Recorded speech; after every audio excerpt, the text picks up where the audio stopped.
Cheating wife, confronting her about it has opened up other horrible truths.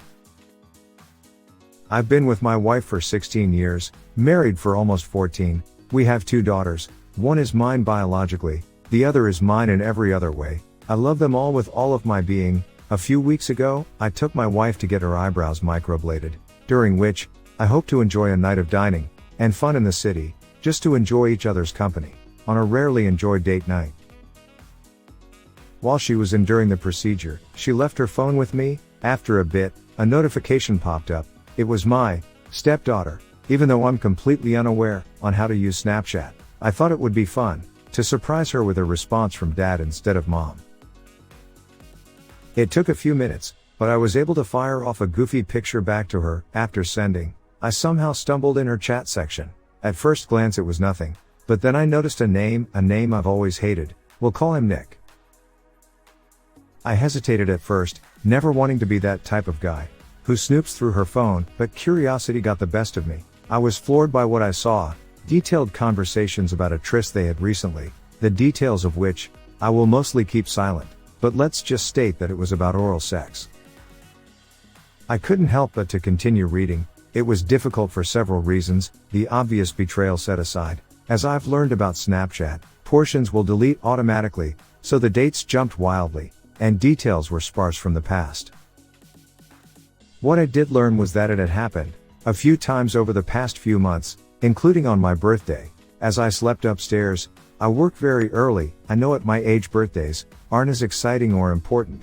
That's aging for you. But it stung a little extra for sure. In between the flirting and details were pictures. Nothing too graphic, but certainly problematic, and probably the most hurtful, was how she talked about me. Certainly not much positive, and at best only half true, and at worst just blatant lies or misleading statements.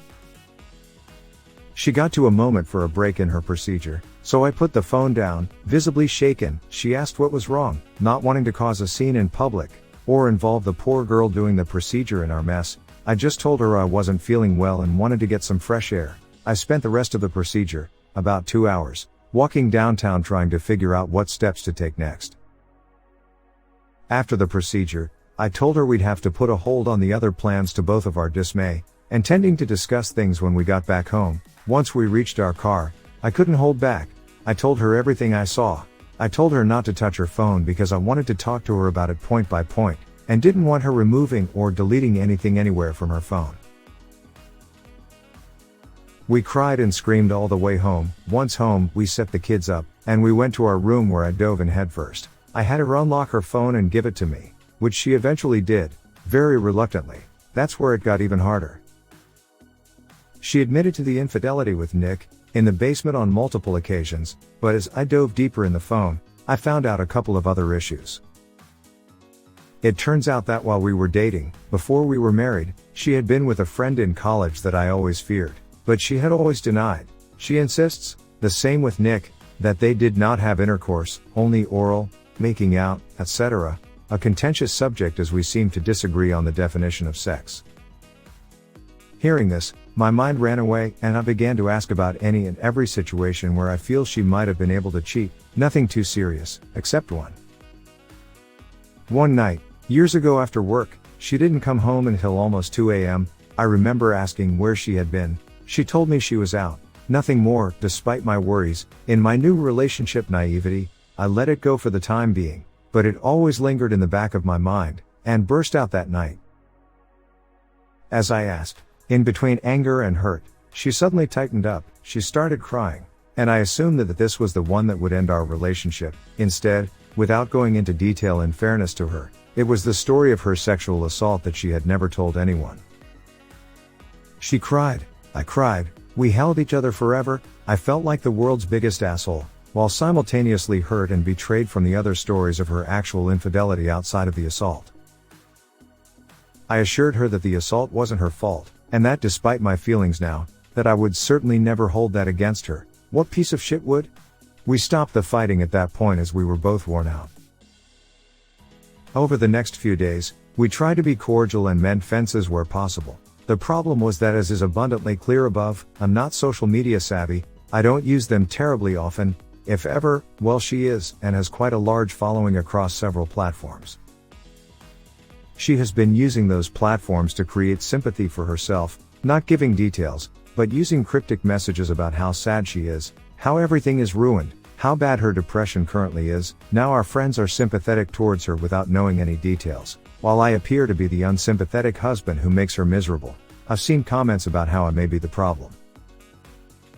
Now I know I'm not free from any blame here. I work a lot, strange hours sometimes. I've had to move my disabled mother and brother in with our family to take care of them, which she has been truly helpful with. I'm also currently dealing with health issues of my own.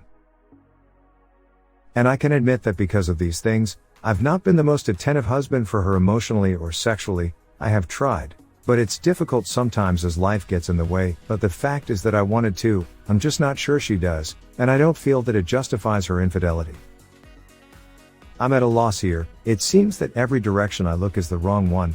I don't want to lose my wife. I don't want to lose my girls. I don't want to walk away from her when she needs me, as her sexual assault revelation has taken a toll on her that no woman deserves. But I also don't want to sit back and be a sucker, to get belittled and betrayed, just to brush my shoulders off and say it's no big deal, I'm lost, and have nobody else to turn to here. So I took the terrifying step that I'm completely uneducated on, and came here. Do I file for divorce, seeing as how this seems to be a troubling trend? Do I stay with my wife, despite the betrayal, and try to learn to be a better husband for her in her time of need? Should I tell my friends and family to save face and reveal the truth, or would that be considered as shaming her? Please help, I don't know what to do. Thank you for watching the video. Please like, share and subscribe my channel for more such stories.